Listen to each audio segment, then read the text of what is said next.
Praise the lord. ఈరోజు దేవుని వాగ్దానము,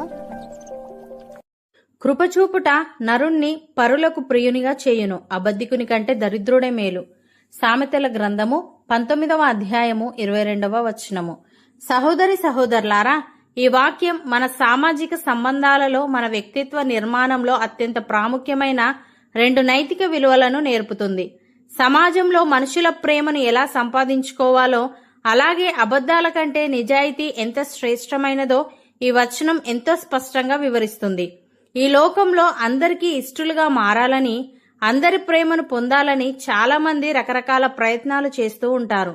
కానీ దేవుని వాక్యం ఇక్కడ ఒక సరళమైన, శక్తివంతమైన రాజమార్గాన్ని చూపిస్తూ 2 గొప్ప సత్యాలను బయలుపరుస్తుంది. మొదటిగా, కృపచూపుట నరుణ్ణి పరులకు ప్రియునిగా చేయును అని ఉంది.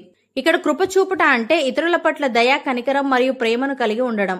ఒక మనిషి దగ్గర ఎంత ధనమున్నా, ఎంత జ్ఞానమున్నా వాడు కఠినంగా ప్రవర్తిస్తే ఎవరూ ప్రేమించరు. కానీ ఎవరైతే ఇతరుల బలహీనతలను చూసి, వారి కష్టాలను చూసి కృప చూపిస్తారో ఆ దైవిక గుణమే వారిని ఇతరులకు ప్రియులుగా, అందరికీ ఇష్టమైన వారిగా, ఆత్మీయులుగా మారుస్తుంది.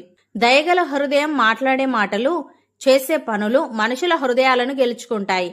లోకంలో శాశ్వతమైన సంబంధాలను ఏర్పరిచేది కేవలం ఈ దయ మాత్రమే.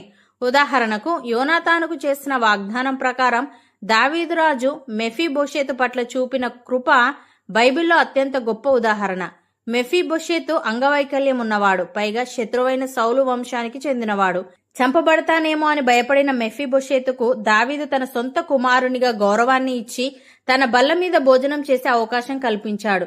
ఈ కృప వల్ల మెఫీబోషెతుకు దావీదు అంటే ఎనలేని భక్తి, ప్రేమ ఏర్పడ్డాయి.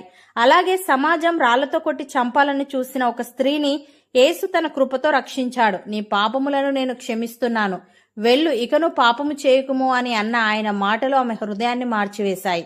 గర్వంతో తీర్పు చెప్పే సమాజం కంటే కృప చూపే దేవుడే నిజమైన ప్రేమను పంచగలడని ఆమె గ్రహించింది. ఆ ప్రేమే ఆమె జీవితాన్ని సంపూర్ణంగా మార్చివేసింది. ప్రియులారా, బైబిల్ బోధించే ఈ కృప అనేది కేవలం ఒక భావోద్వేగం కాదు, ఇది ఒక శక్తివంతమైన కార్యం. మనం పైన చర్చించుకున్న దావీదు మరియు మెఫీబోషెతుల కథలో, అలాగే యేసుక్రీస్తు మరియు ఆ స్త్రీ కథలో మనం ఉన్న స్థితి నుండి ఉన్నత స్థితికి చేరుస్తుంది. అలాగే యేసుక్రీస్తు మరియు ఆ స్త్రీ కథలో మనం గమనించిన గొప్ప విషయం ఏమిటంటే, కృప ఎప్పుడూ ఒక వ్యక్తిని ఉన్న స్థితి నుండి ఉన్నత స్థితికి చేరుస్తుంది.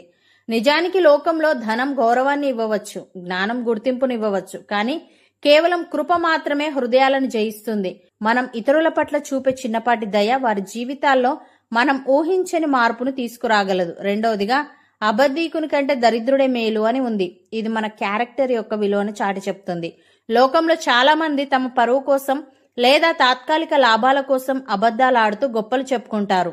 కానీ దేవుని వాక్యం అంటుంది, తన స్వార్థం కోసం, అహంకారం కోసం అబద్ధాలు మాట్లాడే అబద్ధికుని కంటే చేతిలో డబ్బు లేకపోయినా నిజాయితీగా బ్రతికే దరిద్రుడే ఎంతో మేలు అని. అబద్ధాలతో నిర్మించుకున్న సామ్రాజ్యాలు ఎప్పటికైనా కూలిపోతాయి. కానీ దరిద్రంలోనైనా సత్యాన్ని, నిజాయితీని నమ్ముకున్న వ్యక్తి దేవుని దృష్టిలో ఎంతో శ్రేష్ఠుడు. ఉదాహరణకు, ఎలీషా ప్రవక్త శిష్యుడైన గెహాజీ అబద్ధమాడి నామాను నుండి కొంత ధనాన్ని, వస్త్రాలను దొంగిలించాడు. నా యజమానుడు నన్ను పంపాడు అని అబద్ధం చెప్పి అక్రమంగా సంపాదించాడు. ఆ అబద్ధం వల్ల అతనికి నయమానుకున్న కుష్ఠరోగం అంటుకుంది. అతను భౌతికంగా ఉన్నత స్థితిని ఆశించి చివరకు తన ఆరోగ్యాన్ని, గౌరవాన్ని, చివరికి దేవుని ప్రవక్త శిష్యుడిగా ఉన్న స్థానాన్ని కూడా కోల్పోయాడు.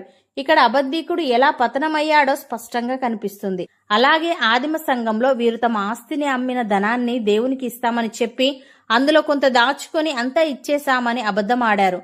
తమ భక్తిని గొప్పగా చూపించుకోవడానికి అబద్ధమాడారు. ఫలితం, వారు తమ ప్రాణాలని కోల్పోయారు. అబద్ధంతో సంపాదించిన పేరు, ఆస్తి ఎవరికీ ప్రయోజనం లేదని, నిజాయితీ లేని బ్రతుకు దేవుని దృష్టిలో అసహ్యం అని ఇది మనల్ని హెచ్చరిస్తుంది.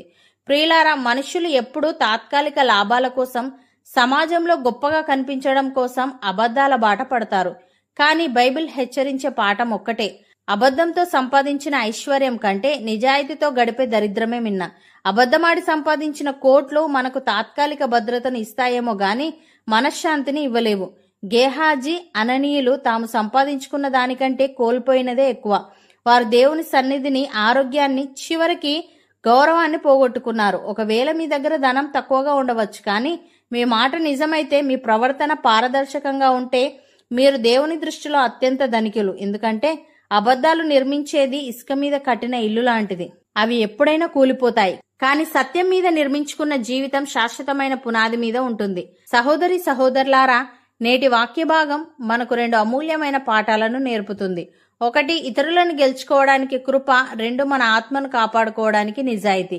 దేవుడు మనకు కృపను ఇచ్చాడు. ఆ కృప మన హృదయాలను మెత్తబరుస్తుంది. ఆ దయతో మనం ఇతరుల పట్ల ప్రేమను చూపిస్తాం.